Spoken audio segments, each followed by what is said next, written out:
दिन की बात है। दादा मुंबई में अपने घर में चल रहे गुरु के सत्संग में बैठे थे। अचानक ही उन्हें एक निराला और आंतरिक अनुभव होने लगा। अपनी ही देह से परे होने का आभास होने लगा और दादा उठकर दूसरे कमरे में चले गए। पहली बार श्री विष्णु चतुर्भुज का उन्हें दिव्य साक्षात्कार हुआ। ये अनुभव उनके लिए बहुत ही विचित्र था। दादा को लगा शायद उन पर गुरु की कृपा हुई है, लेकिन जब वे गुरु से मिले और उन्हें साक्षात्कार के विषय में बताया तो गुरु के हाव भाव को देखकर उन्हें निश्चय हो गया कि यह शक्ति किसी देहधारी गुरु की नहीं, परंतु दिव्य दृष्टि दाता तो केवल एक सतगुरु परमात्मा ही है। यह अवश्य ही उनका कोई दिव्य संकेत है। कुछ समय के बाद दादा वाराणसी चले गए, जहां वे अपना अधिकांश समय एकांत में बिताने लगे। उन दिव्य अनुभूतियों में खोए हुए दादा अपने पत्रों में लिखा करते थे, मिल गई चाबी मिल गई, खजाना मिल गया, पाना था सो पा लिया।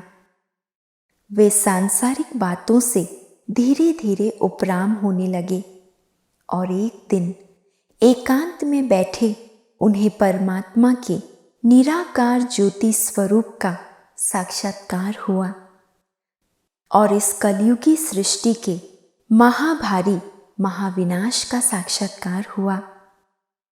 परमात्मा ने दिव्य चक्षुओं द्वारा दादा को ये अग्रिम साक्षात्कार कराया कि एक अंतिम विश्व युद्ध होगा, जो ग्रह युद्धों, प्राकृतिक प्रकोपों, अस्त्र शस्त्रों व परमाणु बमों द्वारा होगा, जिन्हें ही महाभारत ग्रंथ में अग्निबाण, ब्रह्मास्त्र व मूसल कहा गया है।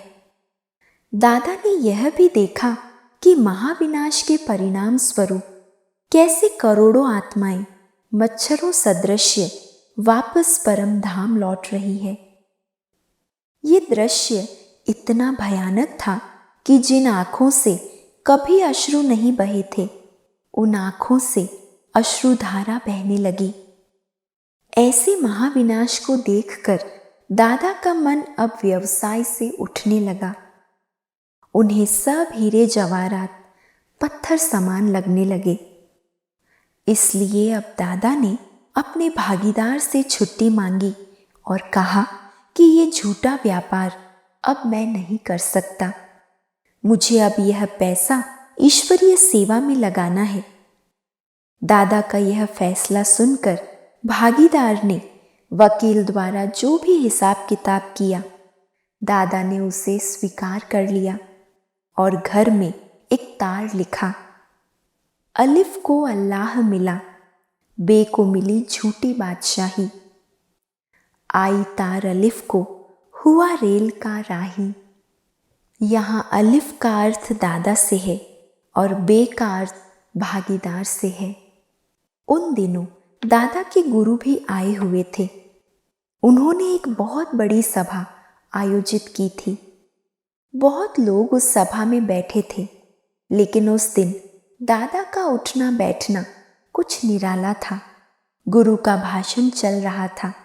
तभी अचानक दादा बीच में ही सभा से उठकर चले गए। इससे पहले कभी दादा ऐसे उठकर नहीं गए। दादा की लौकिक पुत्र वधू ब्रिजेंद्रा जी का ध्यान उनकी ओर गया और वह भी पीछे पीछे उनके कमरे में गई और विश्व इतिहास की अति महत्वपूर्ण घटना की वे प्रथम साक्षी बनी। उन्होंने देखा कि दादा के नेत्रों में इतनी लाली थी जैसे कोई लाल बत्ती जग रही हो।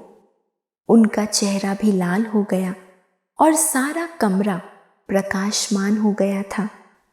इतने में एक आवाज ऊपर से आती हुई मालूम हुई। वह आवाज पहले बहुत धीमी थी, फिर धीरे धीरे बढ़ती गई, जैसे कि दादा के मुख से कोई और बोल रहा हो।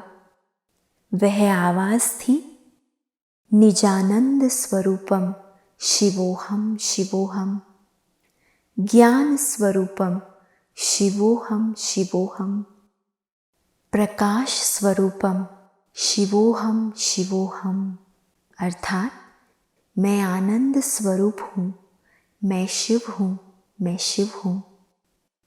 मैं ज्ञान स्वरूप हूँ, मैं शिव हूँ, मैं शिव हूँ।